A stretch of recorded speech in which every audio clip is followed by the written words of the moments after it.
This week's topic is going to be about how big business does not need your IP address to identify you. My name is Steve. This is TQA Weekly.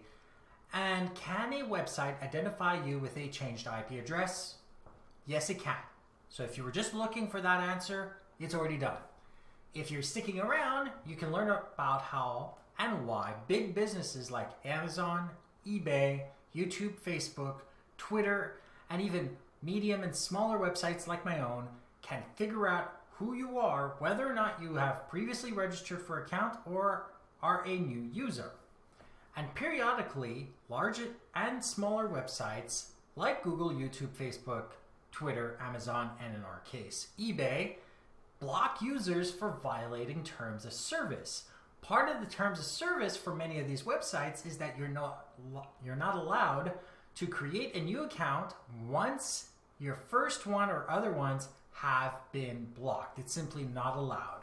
And seeing how all these businesses are private entities, they are in their right to do so. And the terms of service in many countries is a legally binding contract, whether people like it or not. And this episode is a response to the one wondering if it's possible to make a brand new eBay account despite being banned. So we're just going to answer it. So now, we all know that many websites can use the IP address as a form of identification, but I want you to understand that's a weak form of identification, and many people have the same IP address, especially if we are talking about IPv4. Therefore, there are different kinds of identification that many of you may not be aware of or just have heard of it and have never dived down into it.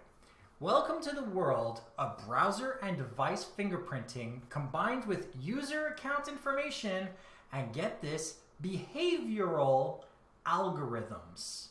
Yes, you can use a combination of browser fingerprints of each of the person's computers and devices, device fingerprints, and the behavior of each user on a website to determine if they are a new user or a returning user, whether they're banned or not.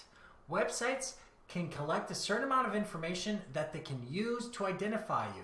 Some of this information is useful even to you because it allows you to kick unauthorized devices off of your account or even kick old devices out of your account entirely. But it's also useful to them because not only do they know who you are, but they're plenty capable of blocking you from the services if you are ever infringing on their rights and the terms of service as well as the privacy policy. In short, they have a certain amount of information that they're collecting that is simply there to identify who you are. And it is unique enough and actually in-depth enough that an IP address is not actually required. And if you're wondering, is it possible to avoid detection? Remembering that they're going to be using browser fingerprinting, device fingerprinting, as well as behavioral algorithms, the short answer is it's very hard because you're going to have to change all your devices, all of them, change all your browsers, and change the way you behave, which is probably going to be to their benefit, not to your own.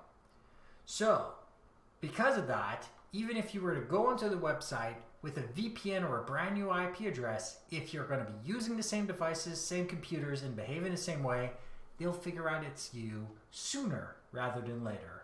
So can a website identify you with a changed IP address? Oh yeah, you better believe it can, because that's in their entire best interest to be able to do this to begin with.